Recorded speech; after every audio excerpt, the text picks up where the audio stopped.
Gloire à vous et bienvenue dans ce nouvel épisode de tutoriel sur TopSolidWood. Après avoir vu la dernière fois les premiers éléments que seront l'interface graphique et vos premières fonctions sur TopSolid, nous allons nous pencher aujourd'hui sur la conception en 3D directement. Pour cela, je vous propose de créer votre première pièce.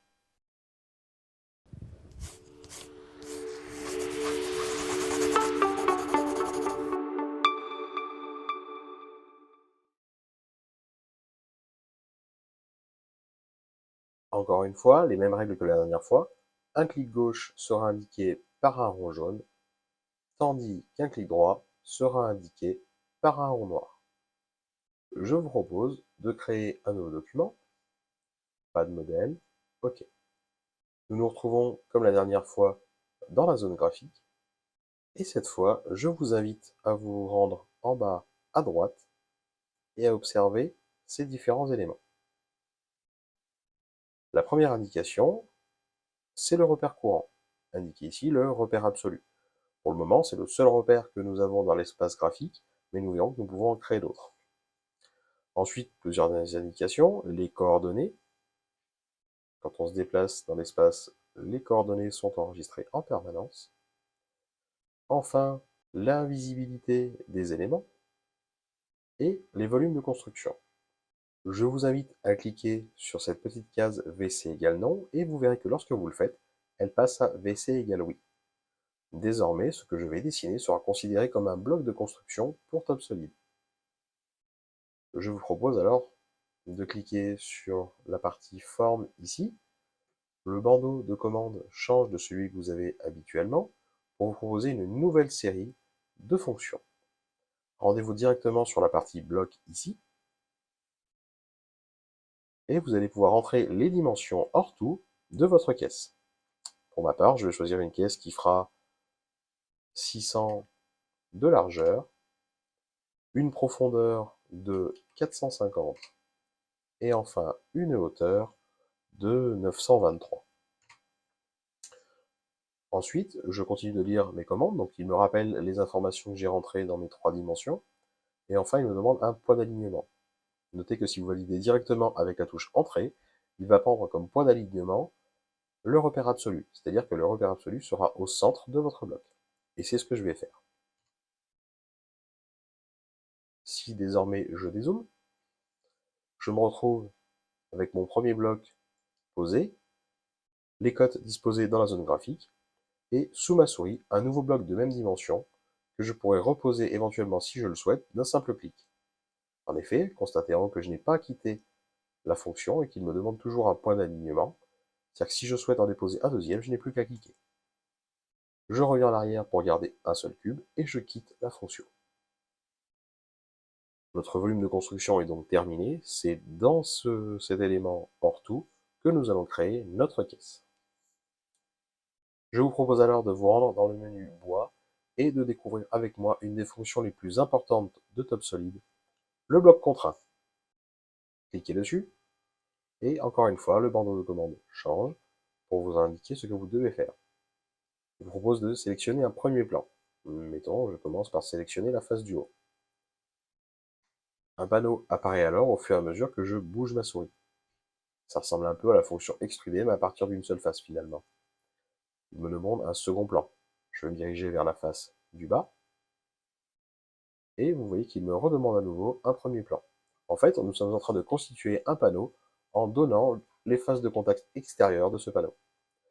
Si par exemple je souhaite faire en sorte que le côté de ce cube sur ma face, je vais d'abord inverser la direction, et partir par exemple de l'arrière vers l'avant.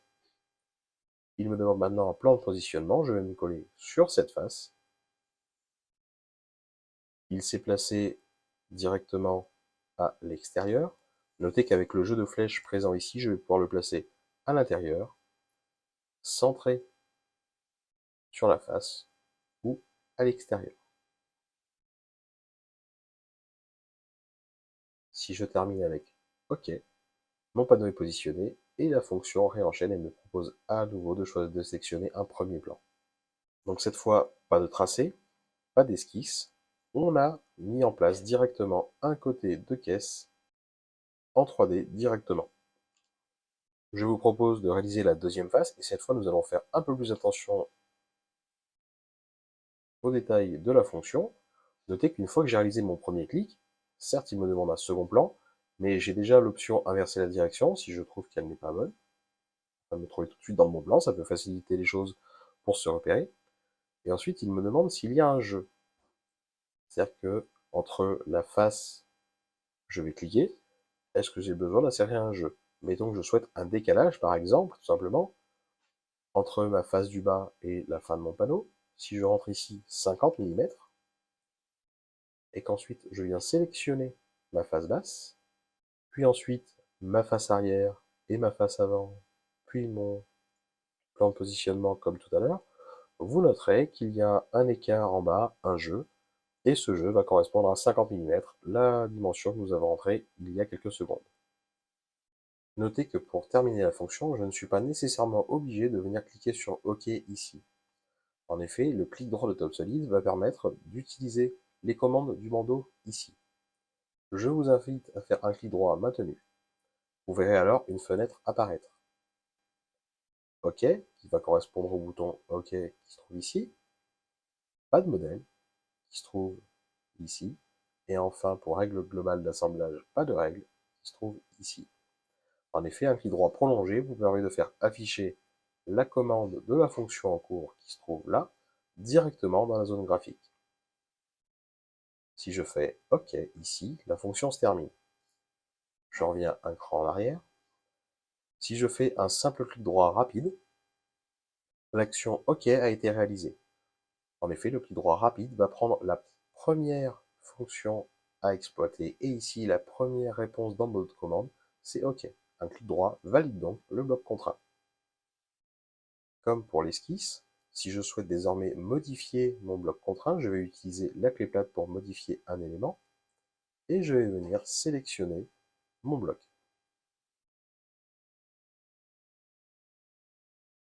Le bloc contraint, une fois sélectionné, réaffiche les flèches jaunes et vertes me permettant de me placer à l'intérieur, à l'extérieur ou centré sur la face.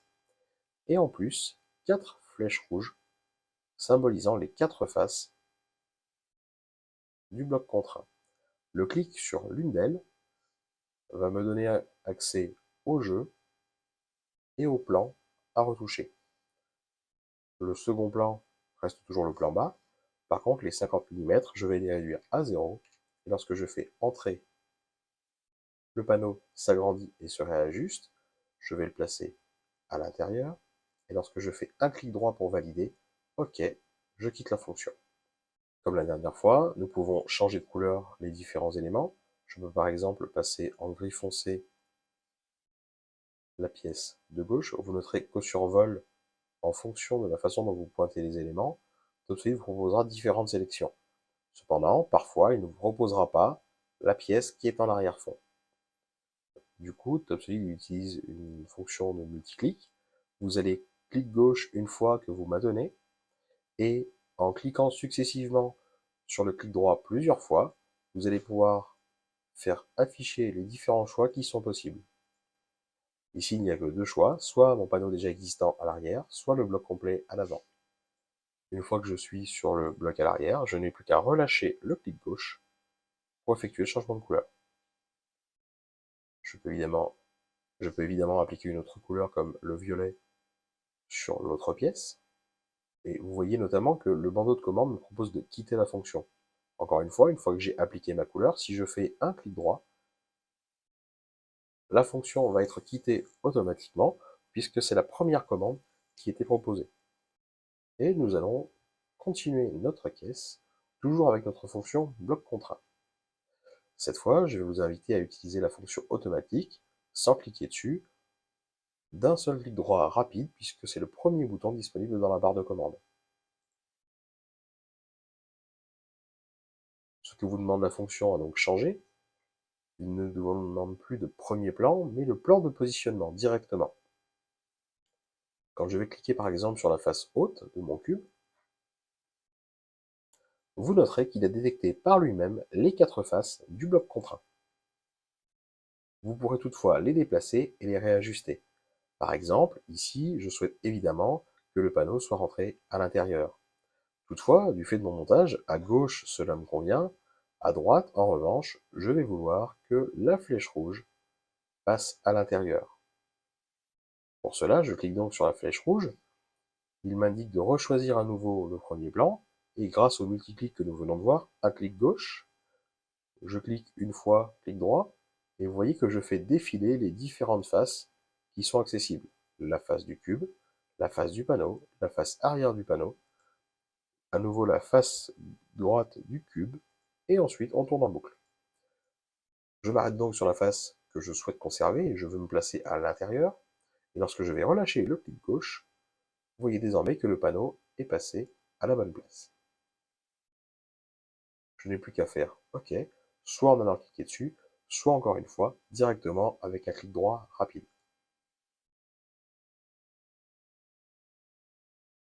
La fonction bloc contraint continue de s'enchaîner. Je vais donc pouvoir positionner par exemple ma pièce du bas de la même manière. Multi-clic, je clique gauche, picking rotatif, je clique droit jusqu'à trouver la bonne face. Une fois que j'y suis, je fais OK, et je viens me positionner tout simplement avec le jeu des flèches, et je vais avoir le même réglage ici, la pièce dépasse, je clique sur la flèche rouge, je sélectionne le plan intérieur, OK, je valide, clic droit rapide. Toutes mes pièces sont là, mon cube est toujours présent, il ne me manquerait plus qu'un dossier pour terminer notre caisse. Avant cela, je vous invite à quitter la fonction, stop, et OK, et nous allons nous pencher sur ces éléments qui sont en bas, que sont les niveaux rapides. Les niveaux rapides vont vous permettre de ranger et trier vos pièces. Par exemple, en cliquant droit sur un niveau, vous faites apparaître cette nouvelle fenêtre, elle vous indique le niveau concerné, le champ nom est non renseigné et c'est à vous de le remplir. Vous n'êtes pas obligé de le faire, c'est simplement pour vous permettre de vous y retrouver. Par exemple, nous allons utiliser ici le niveau 1 pour ranger nos côtés. Je lui donne un nom et je vais cliquer sur des pièces, en l'occurrence mon côté gauche, et je vais sélectionner mon côté droit. Je fais OK. Je vais ensuite utiliser le clic droit sur le niveau 2, et je vais lui indiquer que c'est pour ranger mon dessus, mon dessous. Et je vais sélectionner le dessus et le dessous. OK. Dans mon niveau 5, par exemple, je vais ranger mon cube de départ. Désormais, si je clique gauche cette fois sur le niveau 1, je fais apparaître mes côtés. Si je clique sur le niveau 2, je fais apparaître le dessus, le dessous, et le niveau 5 rajoute le cube. Alors, que se passe-t-il concrètement? Lorsque le niveau est en rouge, comme les niveaux 1 et 2, vous les visualisez à l'écran dans la zone graphique, mais ce ne sont pas les niveaux courants. Le niveau courant ici est le niveau en vert, donc le niveau 0, et c'est-à-dire que chaque nouvelle pièce qui est créée atterrit dans le niveau courant. Par exemple, si dans le niveau 1, les pièces ont été rangées après coup, j'aurais très bien pu les dessiner directement dedans. Par exemple, si je souhaite que dans le niveau 3, je souhaite ranger mon dossier, je vais cette fois utiliser le clic de la molette sur le niveau 3. Vous cliquez sur la molette, et vous voyez que le niveau 0 passe en rouge, il est effectivement visualisé à l'écran, mais cette fois le niveau courant sera le niveau 3. D'un clic droit, je vais pouvoir le renommer, et je vais m'en servir par exemple pour placer mon dossier. On relance notre fonction bloc contraint, et cette fois, je vais utiliser les plans intérieurs du meuble pour tracer ma pièce. La face du haut, la face du bas, je n'ai même pas besoin de faire de rotation du meuble, je vais pouvoir sélectionner, grâce au picking rotatif, un clic gauche, puis deux clics droit pour passer à travers, sélectionner mes faces. Je n'ai pas besoin d'inverser la direction, je suis déjà dans le bon sens. Je vais de gauche à droite ou de droite à gauche. Dans notre exemple, cela n'a pas d'importance. Et enfin, le plan de positionnement, je vais choisir de me placer par rapport à la face arrière à fleurs. Et je vais faire OK. Notez que toutes nos pièces sont dessinées en rose parce que nous étions restés sur la couleur rose. Encore une fois, ces couleurs sont parfaitement modifiables, évidemment.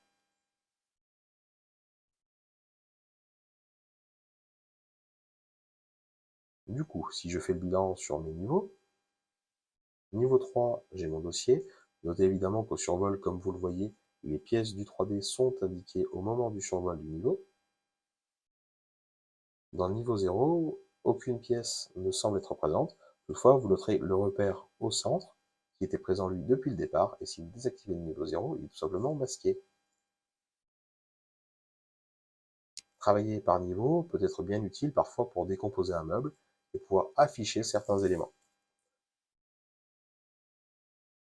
Certains l'utilisent pour de la simple visualisation, c'est-à-dire que vous allez pouvoir décortiquer votre meuble. D'autres l'utilisent pour vérifier leur conception.